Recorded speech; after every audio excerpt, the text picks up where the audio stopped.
Hey guys, it's Neon Nazi back again with another Destiny 6 video. And today, before I get started on the content of this video, I just want to say please go ahead, take like, I don't know, 30 seconds out of your day to go to the comment section down below and type in what you guys think the game needs, what the next patch should bring to the game, or what is lacking in the game, or what problems there are currently in the game and how you would want the developers to address them. Basically, what I want to do is try to make a video on everything that the game could use, everything that is wrong with the game, and what the developers could do to make it better, and then just publicize the shit out of that video to make it reach Netmarble, and then hopefully they take some tips. If not, I will just try to find somebody with a lot more subscribers than me to watch the video and then make a video of their own so that they can publicize it to Netmarble. I really don't care about views or subscribers on my channel. I mean, it's nice and it does keep me motivated. But right now I'm just really concerned because of a substat change or the substat reroll that they implemented in the last patch. That is really going to break the game. And yes, they gave everybody 1,000 crystals. And yes, they have capped skill cooldown reduction at 60%, so I'm pretty sure every other stat is also capped at 60%. I'm not sure on that. I'm not sure, but since they did it for skill cooldown reduction, it would make sense for them to do it on everything else, right? However, I still think that's a bit too much. If it were up to me, I would just cap the skill cooldown reduction at like 40% or 50%. It's just 60%. That I feel that's just way too broken. And if there's anything else that you guys would want, especially if you guys are free to play, please let me know in the comment section down below. So, today's video is my 6 tips on how to get higher up in Arena. This really isn't like a built-in formula, it's just kind of common sense, but no one's made a video on this yet, so I just wanted to kind of just make a video on it, yeah. I mean, there's nothing else to it. Just want to make a video on it. And then I also want to tell you guys that if you guys want to do this and get higher up in the arena, go for it. But I think there's a certain point in the arena where you guys just stop farming or stop using your swords. So as you guys can see right now, it is rush 2 minutes, okay? And we're only at rank 816. Now you guys might be thinking, Nezi, you were top 10 for like 3 weeks. Are you slacking off? Well, I found out that it's pretty inefficient. Alright, I found out that it's pretty inefficient to try and go higher up in the arena, and we'll get to that in a bit. But let me just go ahead and start autoing a certain stage in the map, and let's get to my 6 tips on how to get higher up in the arena, and then why I am not doing it anymore. Advantage, yep. Okay, so let me just get my notes over here. So first of all, you guys need to make a team of 4 with what you have. So if you guys want, you guys can go ahead and watch another video of mine where I talk about all the arena comps that you guys can use, which is YOLO, sustain, and crowd control. And then I do say to have a kind of a mixture of the 3. If not a mixture, at least if you're going YOLO, have a safety net in there, or if you're going crowd control, have a safety net in there, because RNG sucks and sometimes you don't start off with the right skills on cooldown. A lot of things can go wrong, but regardless of this, something that you guys can control, or you can and can't control, is that you can't control what units you get. So there's no point for you guys to say that I'm going to wait for the time that I'm going to summon a Paper Gunter and not going to use the Cadiz, which I already have. Cadiz is, in certain sense, is better than Paper Gunter in my opinion, because Cadiz has stuns on his kit, and he has a stacking skill, which stuns on crits. So it's like, just make do with what you have. Stop thinking like, I'm just going to save up all these scrolls and then I'm going to wait for this one specific unit. Yes, it might work, but look at me, guys. Like, I am someone that's a small-time pay-to-win player. I have been waiting forever for Carlota and Paper Cur, Scissor Carlota and Paper Cur. I haven't gotten them. Stop trying to get units that you don't have. Just make do with what you have. Second, PvP is late game content. Basically what that means is that the units that you guys use in PvP have to be your best units. So give them your best orbs, give them your best crests, the best titles, and not to mention, of course, 6-star them, and if they are worth it in your opinion, then go ahead and 6-star awaken them as well. Okay, don't hold back. These little things, giving them that one title, changing out those 2 orbs, that 1 crest, and then awakening them that 1 more time could really make the difference between you guys winning and losing in Arena. Third is get familiar with your comp. There is no point if you go 5 matches with a sustained comp and then 5 matches with a crowd control comp. There's no point because you're not getting the variety of challenges that you would be getting. So basically what I'm trying to say here is that if you keep swapping out your teams, one, you're not going to get familiar with them. You're not going to understand what to do in what case. And second, you're not going to understand how to counter certain comps with your comp if you keep changing them around, because you might use 5 comps and you might go up against Carlota Adonis only. And then you change your comp and then all you're going up against is crowd control or YOLO comps. You need to get familiar with your team because the only thing that remains constant in these battles is your team. You cannot choose who you fight. It's completely random. You cannot choose what type of team they bring. The only thing you can choose is your team. This brings me to my 4th tip, which is changes to your team. Once you have done like 50 or 100 swords, you guys will have then understood what your team is lacking against or what your team's weakness is. So then you might want to swap out a unit for something else. For example, if you guys are running Benito, Gunter, and Benito, Gunter, and Rockjun, you guys might want to swap out Gunter for Adonis or someone to heal, because what you are lacking right now is a safety net. And the reason you guys are losing is simply because the opponent has shields too, or the opponent just the opponent has so much damage or stuns that you just get stunned up and you get crowd controlled the shit out of. So that means bringing a safety net, either a cleanse or an invulnerability shield.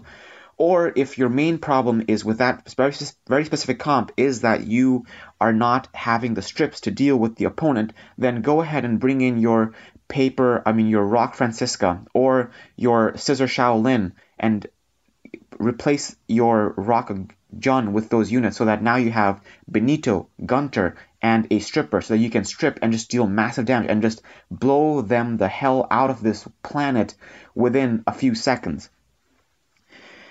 The team that you guys start off with, I can pretty much guarantee you that you guys are going to need to bring a few changes. If not in the unit itself, maybe in the unit's build, okay? And then this, I think, is by far the most important. I mean, there's 2 more, but this, I think, is by far the most important tip that I can give you guys. At the end of the day, just... Yeah, sorry, 5th is the important one. 6th is by far the most... 6th is, in my opinion... I'm just going to shut up now. No way, I can't shut up, because if I shut up now, no one's going to be talking. Okay, hold on, whatever. 5th is, even after you guys do all 4 of these things, or you guys make your changes, you guys equip your best orbs and whatnot, it doesn't matter if you guys don't do enough Arena. Take me, for example. To get to top 10, my most recent memory of doing Arena is that I had 70 losses and 560 or 550 wins. 70 losses because I was trying out a bunch of comps and I got pissed off that I didn't get Carlota, so I just kept... I just kept doing these random ass comps because I was just trying to blow off steam.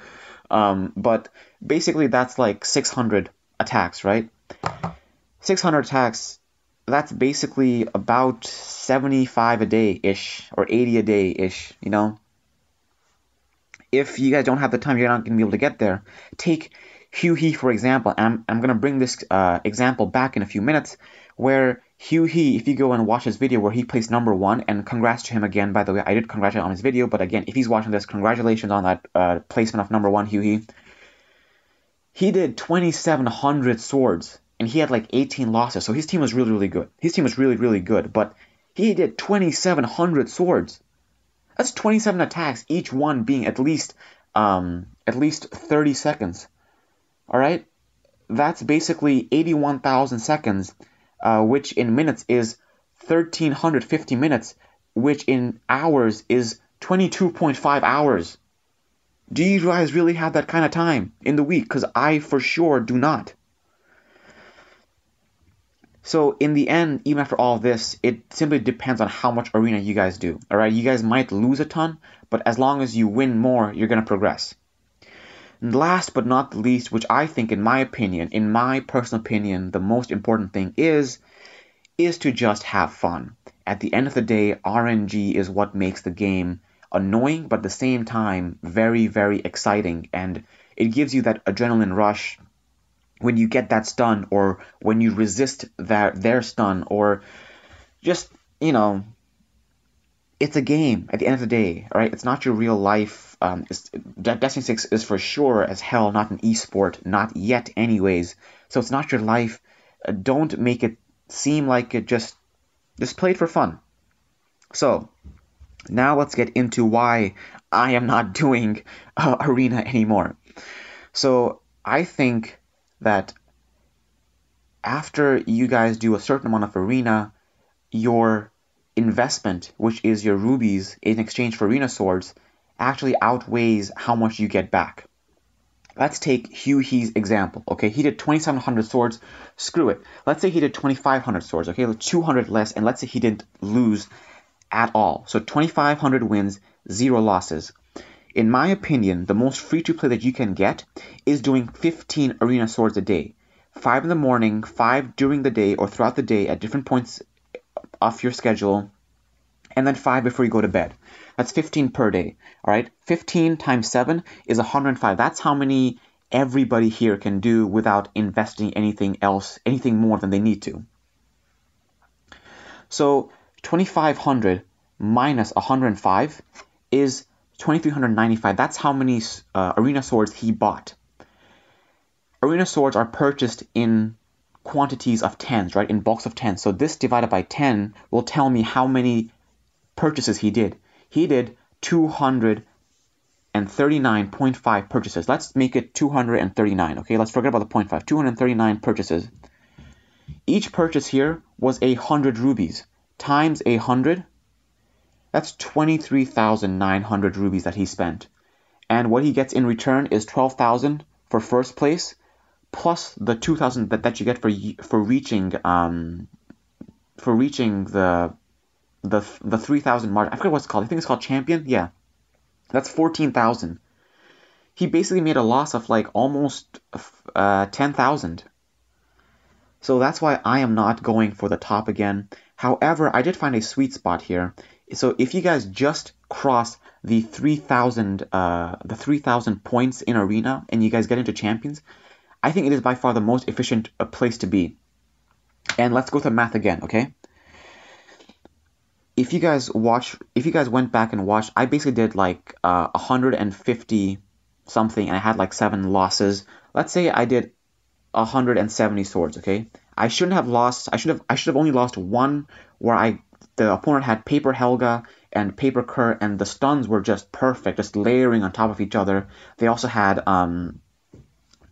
Rock Julian, who spotlighted me and crit me, and it was over before I even knew what happened. Like, I had no chance to move, okay? The stuns were perfect. It was really, really bad RNG, but that's the only one I should have lost. The reason why I have 7 losses is because I did auto, because my team's so good.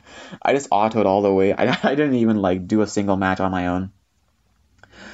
So let's just say I did 170, okay? I did 170. 105 of these were...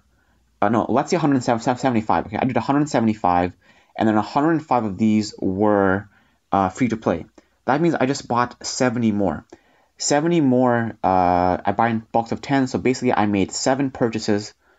Each one cost me 100, so that's 700 rubies that I spent to get to champions, at which point I get 2,000 back. So I'm making 1,300 more. I'm making a profit of 1,300 for the investment of 700, which I think is pretty good. If I didn't lose anything, I probably would have only had to do 155-ish, which would make me purchase 50, which is 500 rubies, which again, I make a profit of 1,500 rubies. So those are my calculations. I really have nothing else to say. The reason why I kept going on to, I kept trying to place up top is simply because to make the video on the striker video, to make this video on my tips and tricks, and then while I was doing my calculations, I thought, wait a minute, I feel like I'm losing money here, and I was. So I have placed a top 10 in 3 weeks in a row, so I think I'm more than qualified to tell you guys this. You guys can take my word on this. I think my calculations are correct, but if they are wrong, please go ahead and let me know, because I do not want to spread false, or I don't want to misinform the community. But I think if my calculations are correct, I am more than qualified to give you guys information on this. So anyway, the reason why I did place top 3 was, again, to make these videos, and also because I just wanted to prove it to myself, all right? A lot of people, even after watching the video, they might still go for it because they still want to prove it to themselves that my units and my orbs are really good, because you guys can do 10,000 swords, but if your rubies, if your, well, you do need rubies, but if your orbs and units aren't good enough, you're not going to get up there. You're not going to win after a certain point. So a lot of people might just take like a personal thing, like I'm just going to, I really want to get up there, which is fine. But I think if you guys just cross the 3,000 and just stay there, it's perfectly fine by me. It's actually the most efficient in all of my calculations so far. So anyway, thank you guys for staying to the end of this video. I hope you guys enjoyed this video. Hope you guys liked the video. If you guys did, please go ahead and like the video, subscribe to my channel. Please go ahead and tell me if there's anything you guys want changed or anything you guys think the game should implement. Also, if you guys think, or if you guys know how to get those 100 million in the faction boss, please let me know, because I'm still struggling in that. So that's all for today. Until the next time, guys, Neon out.